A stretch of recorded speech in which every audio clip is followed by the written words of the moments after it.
Okay, well, this meeting is being recorded, by the way. So we have cash.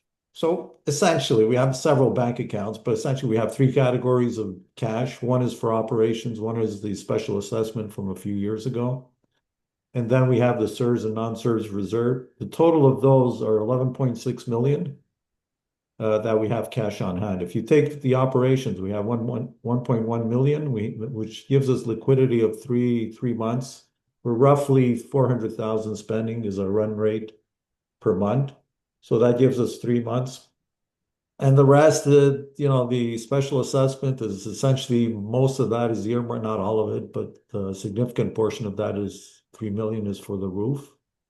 And then depending on where we end up with the elevators, that would be another portion. I think we'll have some leftover there that we'll have to transfer to either SERS or non-SERS going forward. Uh, and SERS, we have 7.5 million, but we have quite a few projects there.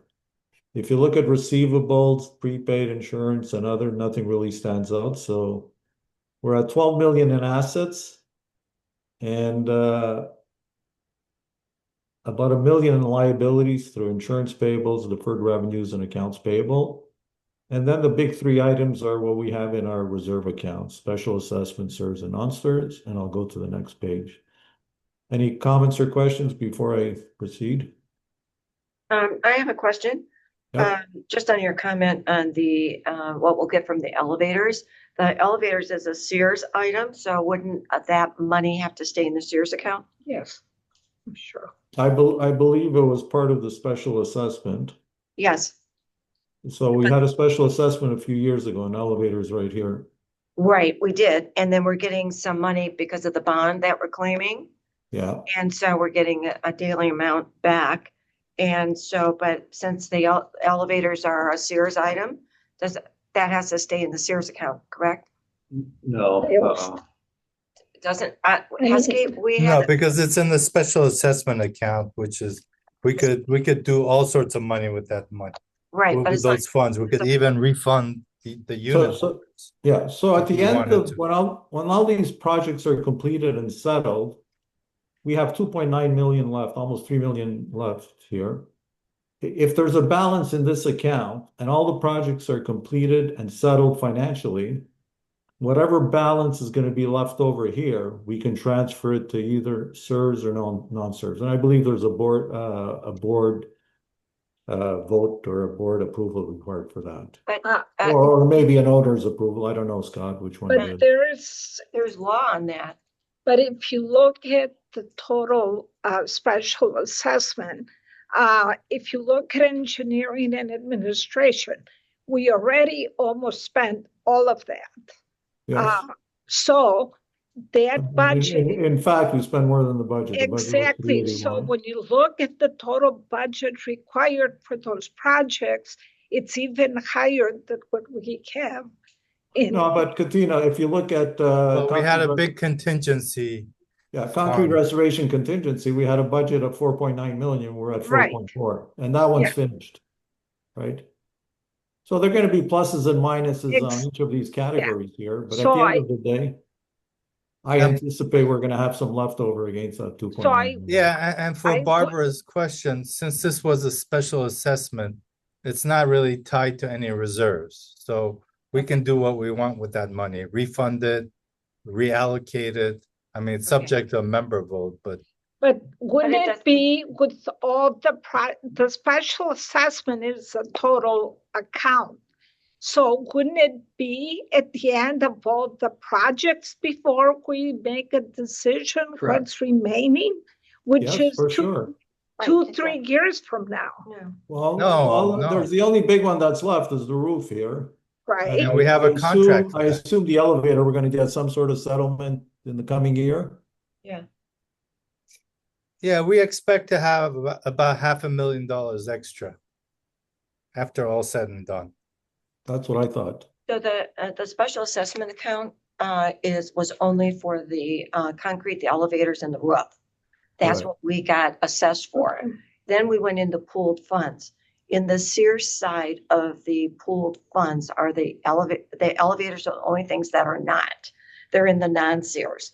So I guess the question comes back again. So if we're getting, 400, 500,000, then that can go into the non-Sears account with anything else staying in Sears, right? Since they're pooled funds now. 4 years based on the study we do. It was incredible to me that the elevators were not in the Sears side because it's a mechanical, Right. But it's not. But in those days, Barbara, we didn't have Sears and non-Sears when the No, but special now that we assessment. do, we moved into Yeah. that and we do have the And that- categories. I just yeah. want to make sure that we're not like trying to like move it into an account that we really aren't supposed to move it. But if we move It- it, we get It'll approval. it'll be a vote, because as Heskey was saying, right now, this money is only tied to the special assessment account. It has nothing to do with Sears or non-Sears. It's just strictly special assessment right now. And then the board will choose to put it wherever, Sears, non-Sears, split it half and half into each account, and then it's just verifying. I don't believe a unit owner vote needs to take place for it, but that's something we'll verify. Just make note of it because it's staying in the accounts. Because in future, there's going to be a future need, for money when we go to the waterproofing. So, it just depends on how the board wants to manage that extra money. Yeah, Okay, so the point being, let's see how much money we were talking about, and then take it up the chain of command for approval, for review and approval. Before Yeah, we and do anything. considering- All we're doing is identifying, hey, there's money left over in this pot. We'd like to transfer it over to another pot. Right. What do we need? We need the owners to vote. We need a board approval, both, one of the two. I don't know. So we'll. In most likelihood, it's gonna go to non-Sears because we're gonna be pretty tight with cooling tower project. I share that sentiment because that's probably where we're gonna need the money. And we need to have some monies left over to upgrade the hallways after demolishing them. After the fire alarm and sprinkler projects. So let's assume the Sears reserve study comes in 5 million higher than this. Question will be, how long do we have to get there?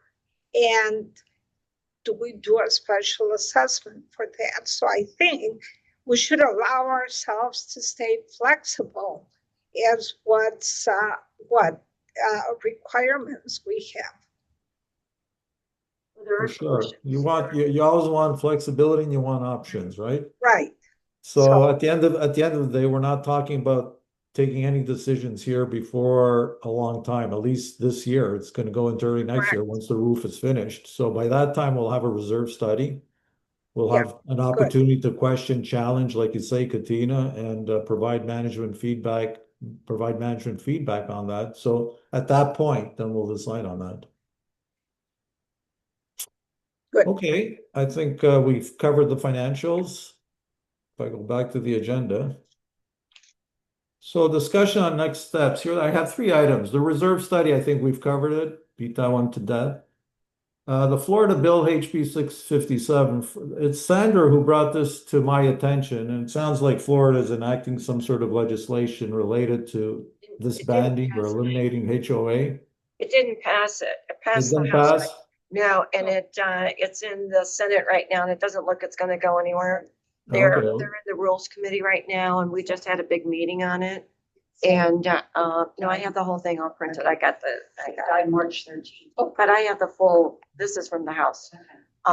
This is from the legislature. So we just had a big meeting on it, and honestly, it's. I understand the spirit of what they're trying to do because there's been condominiums in Miami that if a developer comes in and buys a certain number of those, then they can get rid of the HOA and then they can demolish the building and build a new building. It's really kind of So that's the background behind it. Okay. right. That's the background.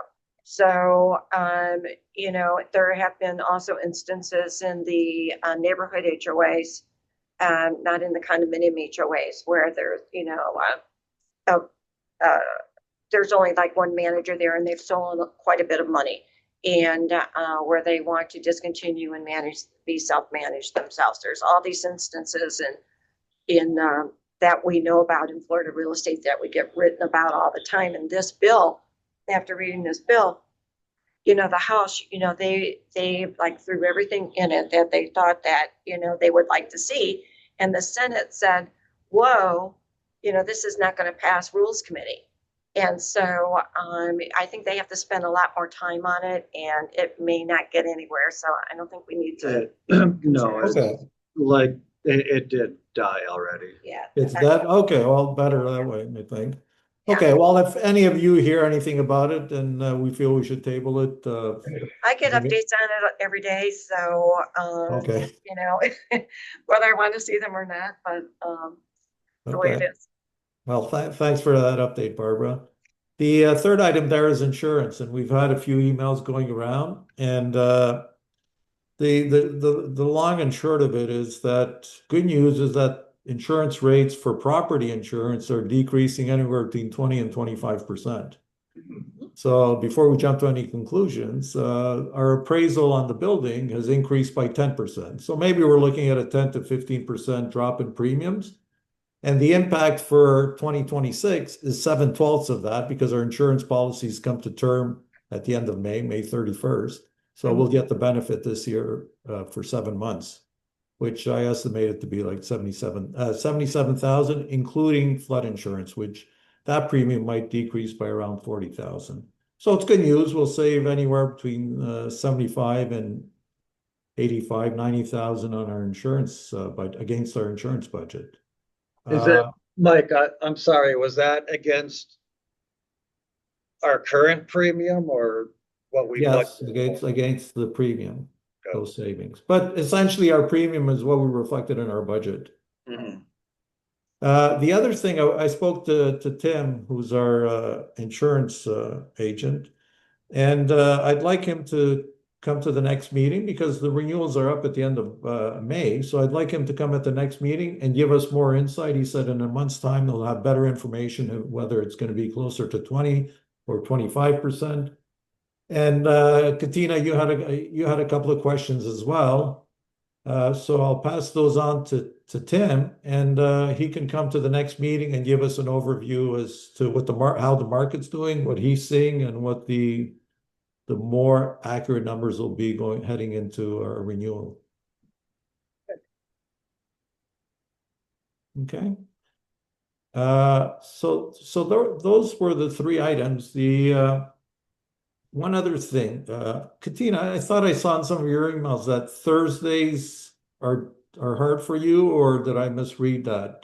Should these meetings have been scheduled on Thursday? So my question is that fine, or should we consider changing that?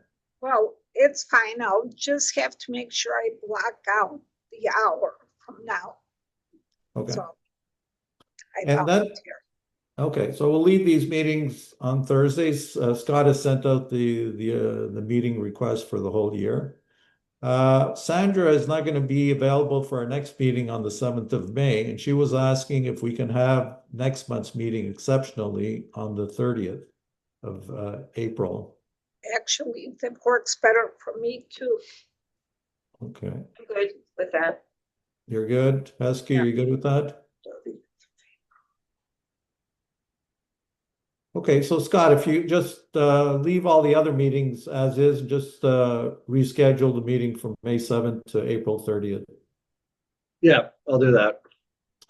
Okay, so that concludes the meeting. Any other comments or questions before we turn it over to the owners? And I have some written owner questions as well that I'd like to cover.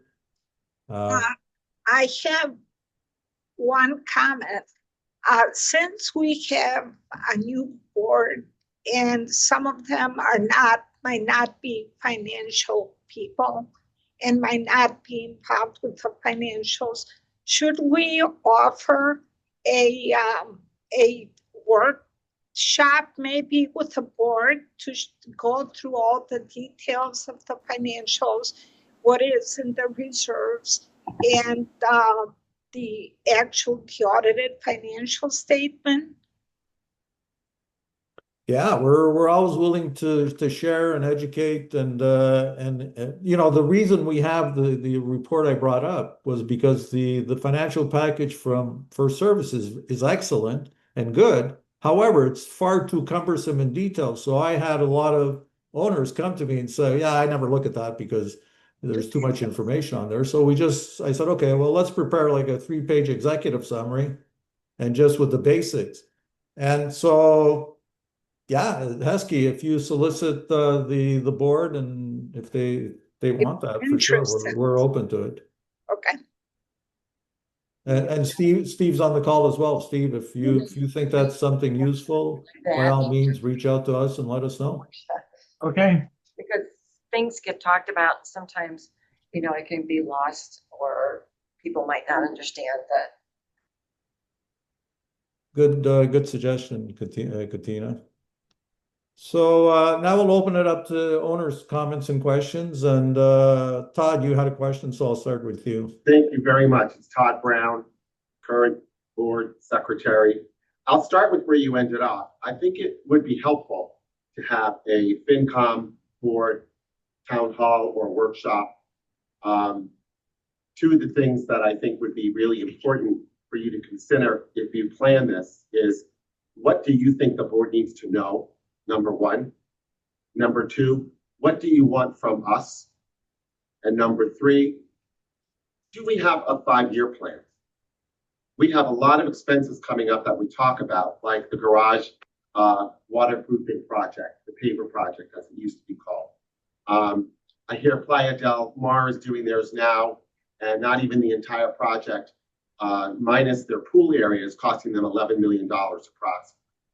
So we need to start thinking about the future, and that might be something for the financial committee to address with us. Yeah, so just getting to that 5-year plan, Heskey does a multi-year cash flow. I don't know if it's 5 years. And Scott, last time I was there, we talked about you working on a cash flow analysis, and I suggested maybe Sandra be involved in that. But that budget, that longer term budget, is only as useful as the projects and the activities. And we have a 5-year plan for what's going to happen in the building. So to me, that would be the first step, and then we can quantify and the reserve study is going to help us there as well in terms of slotting in when things are going to happen or when they should happen, at least. So, but That's good what the points. reserve study is. It's just a long projection Yeah. of the cash flows, and they just come up with a number that's going to make sure that at the end of 30 years, we either end up fully reserved or just enough to pay. That's the difference between the minimal required and the recommended amounts. And that leads me to my next point, which was the reserve study. And this is my last comment. A couple of points with respect to that. And I'm not finger pointing to anybody. In fact, I should have began this discussion by saying thank you to the FinCom for all your hard work. You guys are superior, excellent, and we rely very, very much on you. So I have heard anecdotally and from my own sort of observations that the last reserve study may or may not have been disappointing. Why do I say that? For instance, the published study that we got, and we don't know how the sausage was made, theoretically could have been tinkered with by a board or the self-management team to sort of accommodate the budget. So for instance, maybe an item that the reserve study company said is good for 5 to 7 years, like a cooling tower, for instance, it turns out is only good for 1 to 2 years.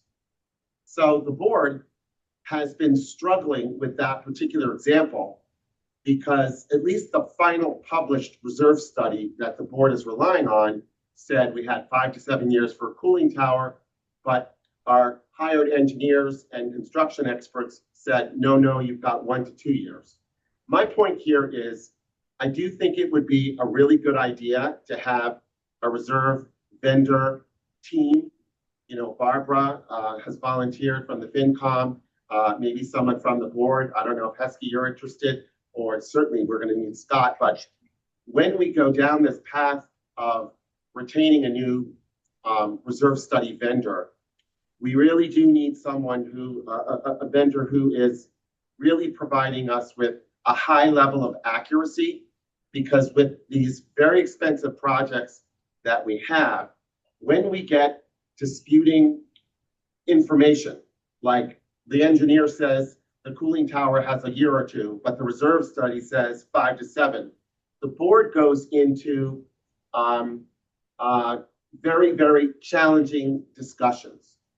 And of course, the more accurate the reserve study is, the more accurate our finances and our planning can be. So For sure, but this year, everything you said, Todd, is I hear the same echoes from many people and what have you. And maybe some of it's true, maybe it's not, I don't know. Doesn't matter, it's water under the bridge. But now we have a new building management company since the last reserve study. We have a process engineer. So we should have, and we have active participants both at the board level and at the finance and insurance committee level. So we should be able to challenge some of these things. And that's really our intent here, is to challenge them in a good way so that the product we receive at the end of the process makes sense and is reliable, because that is the foundation for many things. So we echo and we hear we support what you're saying for sure. I think between the new board, the new management company, and the FinCom committee, we now have probably the best leadership team in place to make a really good 5-year plan. Because then we can adjust our monthly fees to what the building really actually needs, and hopefully, in my opinion, proceed with appropriate HOA assessments and reduce the need for special assessments. That should be our guiding principle and our motivation. We should be able to manage within our means and keep the building current and be proud of what we do at this building. Final point I would say is the board relies very heavily on the FinCom for your recommendations with respect to what our routine monthly HOA fee should be. Yep. So we're all big people, we're all professionals. Let us know without sugarcoating when the time comes. We certainly will take you up on that, and we're not afraid to speak our minds, and we'll go from there. So, Pam, you put up anybody else? Pam, you put up your hand, but I think Brooke had his hand up for a while. So, hand was up first. Brooke, I'll go last. Can you hear us? He said he'll go last. Okay. I think when we look at a reserve study, if any of us have the current reserve study, we should actually pay attention to the notations in the back of the study. Things that are not addressed, things that were decommissioned. I don't know if anyone took the time to look at all of those. We should be looking at sewer replacement. They're only allowing on this Sears, they're only allowing $30,000 for plumbing. That's not enough. If we have to replace sewer lines, they should be scoped. They should look at relining. I don't think we've addressed it. It also mentions parts of the studies that need to be maintained. I don't think we're maintaining them. I don't think we go past the numbers at the beginning 80 pages.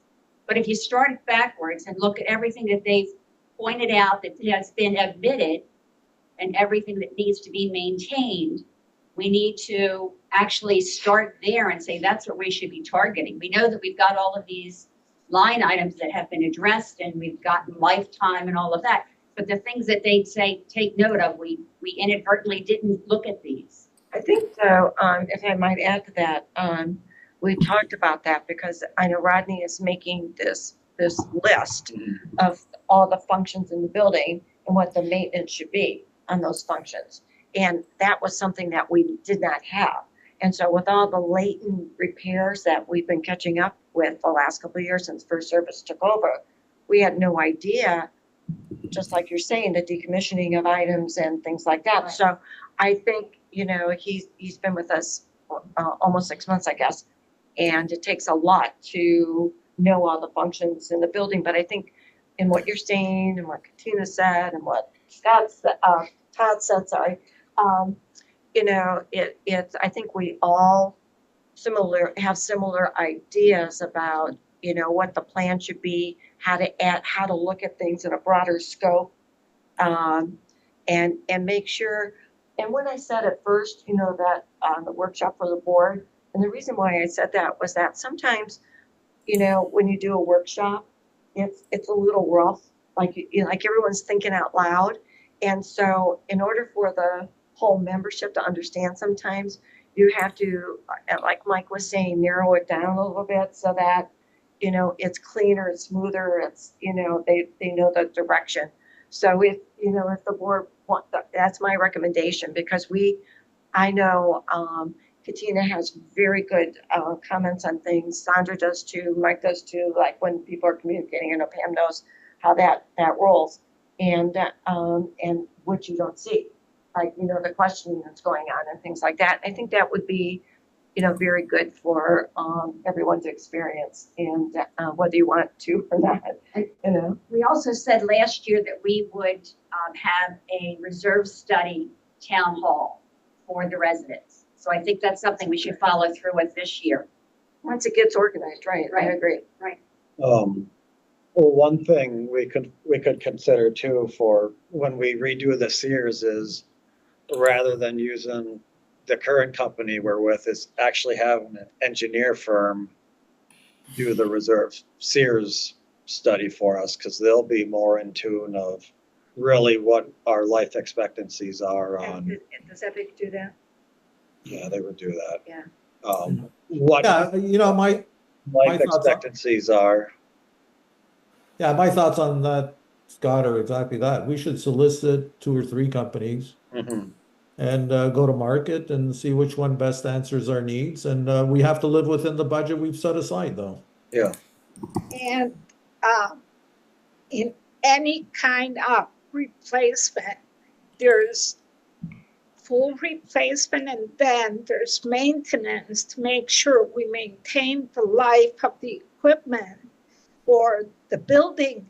And then when the maintenance expense starts becoming higher than the cost to replace and the depreciation of that asset, that's when the decision is made to replace it.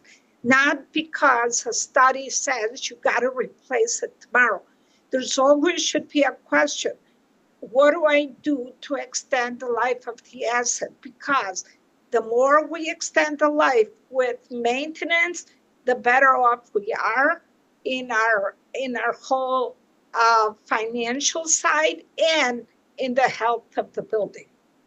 Yeah, Katina, you've been through that many times in your professional life. So have I. And let's not underestimate that. You're 100% right. And, the reserve study is a roadmap. Yeah, But exactly. we have to manage, not have reserve studies manage us at the end of the day. Engineers and project management, their job is to create jobs. So, and our job is to challenge them and make sure we both come to the right place. Anyway, it's a good discussion, and I think we're pretty much all on the same page, and I thank you for that. And Brooke, do you want to go now, or do you still want to wait to see if anybody else has a question? I'll wait, but I think I'm the last person. Does Okay. anyone else have any comments? Anybody else with comments? I just have one. Yep. All the decommission stuff. I want you to start working on it now because winter's going to be here before we know it. We still do not have heat in this building. And I don't want to go through another year like we went through this year. You talked about you should be in the south wing. I'm not. I mean, I had to buy heaters for my neighbors, and it was so cold. Yeah, we all agree. We all agree. The We heat get that. came through because we have 3 sides of windows. We get The it. heat came through the cold came right through the south windows. It was horrible. And see, not only that, all our And main it doors wasn't need to funny. be replaced. They're all leaky. How all air comes in through that? We waste air conditioning, we waste heat, we waste energy. This all costs us money because we're not doing what we need to do to our building. This is our building. I'm trying to understand about the wire. Was it, I know the wire was in the panel, so it's so the cooling tower went out because the heat went out because the wire that ran through the panel burned up. And that was the wire that we got our heat from. So, or, you know, because what happened, the way I understand it, the water comes through and then that wire, once you flip the switch, heats the water up and then it came down. The boiler's No, been that's not decommissioned true. for how many years? The south side This, though. this was the. You didn't have heat reserve this year, study. Barbara, because the boiler, there's a giant old boiler. No, that's not, that's not on the way. So the main tower used to have a boiler, not the wings, only the main tower. Got it. So I know, and so we went through this, that's okay. And then, you know, and then everybody's, you know, started, you know, really being cold. And so, we went and bought heaters for our neighbors and, we found them finally, but, we had to source them. But excuse me for interrupting. This is the Finance and Insurance Committee meeting, not the operations meeting. So Right. there's a process engineer, there's a building manager. Take that up with them, please.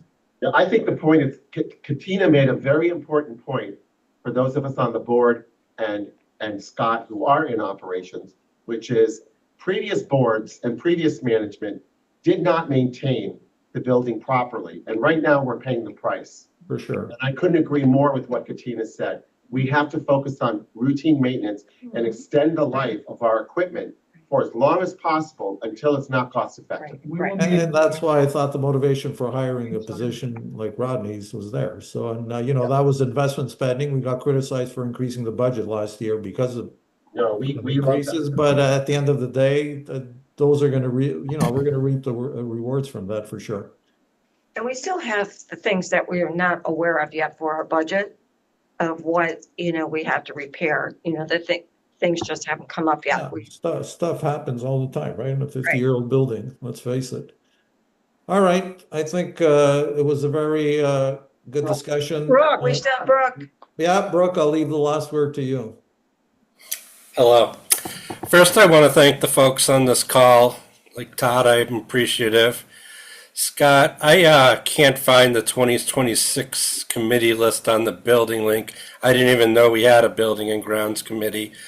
I want to say I strongly agree with Heskey that the reserve study is your 5-year plan.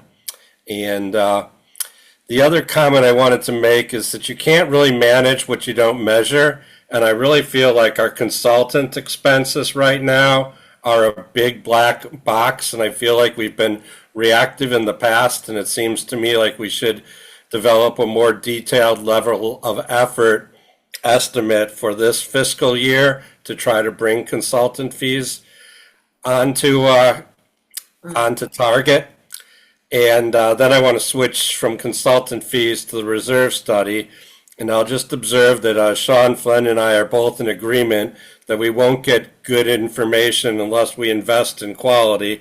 And I think Sean's observation was that we are using one of the most prominent firms in the industry, but Sean's observation is correct that you do tell the company kind of what level of effort you want them to put into it. And if you say just do a quick update, you're not going to get the quality that you would get into another if you would tell them to put more time and effort. However, I do agree with Todd that the last reserve study is seriously flawed, and I realized that Bill Valero and his wife, I'm sorry, I forgot her name, Pamela, I believe it is.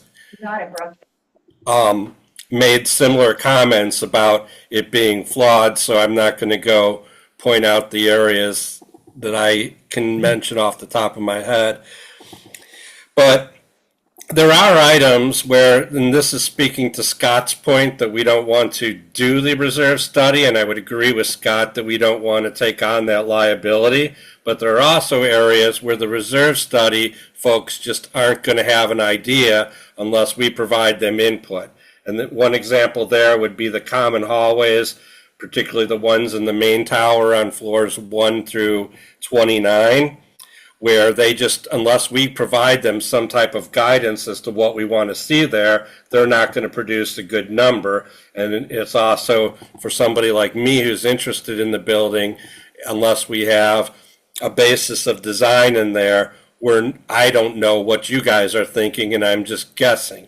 The pool area is another example where you're going to have wildly different estimates from professionals unless we provide them some guidance as to what's going into the pool area. For example, if we're going to go build restrooms out there, which might cause restructuring. The other observation is I've done a lot of research on the reserve study, and there is some wiggle room, and this speaks to Barbara's point about the Sears versus not Sears and what we're surprised is there and isn't there. And again, there is some wiggle room the way that law was written as to which systems are going to be captured. For example, piping versus plumbing. So again, that's an area where I think we just need to take some responsibility and provide guidance. And the last thing is to another point that Barbara made where I got the impression, and I apologize if I'm wrong, Barbara, that Barbara felt that this kind of was, for lack of a better word, a no-brainer situation. But I would really suggest listening to the video where of the prior meeting where Sean made his comments for however long he spoke, and I also shared some of my comments, and then I followed up my comments with something in writing that was more concrete, because I really think that given the state of our current reserve study and where most of the people who've reached out to me, and as I say, when I wrote my letter suggesting that we try to avoid litigation and do things communally, I received probably 18 or so emails or phone calls or conversations in hallways from homeowners who agreed with me on that point, and also agreed with me that we need clearer guidance in budgeting and costs, and so that people can have a warm, comfy. And I really feel like the reserve study, coupled with the long-term maintenance plan that Scott had indicated several meetings ago was in the works, are the roadmaps to that. And that concludes my comments. Thank you. Well, Brooke, thanks for your insight. And of course, we want to be fully transparent, and that's why we're having these discussions. And we'll have many more as we go through the process here. And I'm sure Barbara will provide her insight and direction, and rely on others to provide input, and we'll go from there. So keep your comments coming. Okay, that concludes the meeting, and so we'll adjourn and do this again on April 30th at 3 p.m. Thanks, Mike. Thank you, Mike. Thank you. Thank you. Have a Bye, great Husky. afternoon. Thanks, everyone. Bye.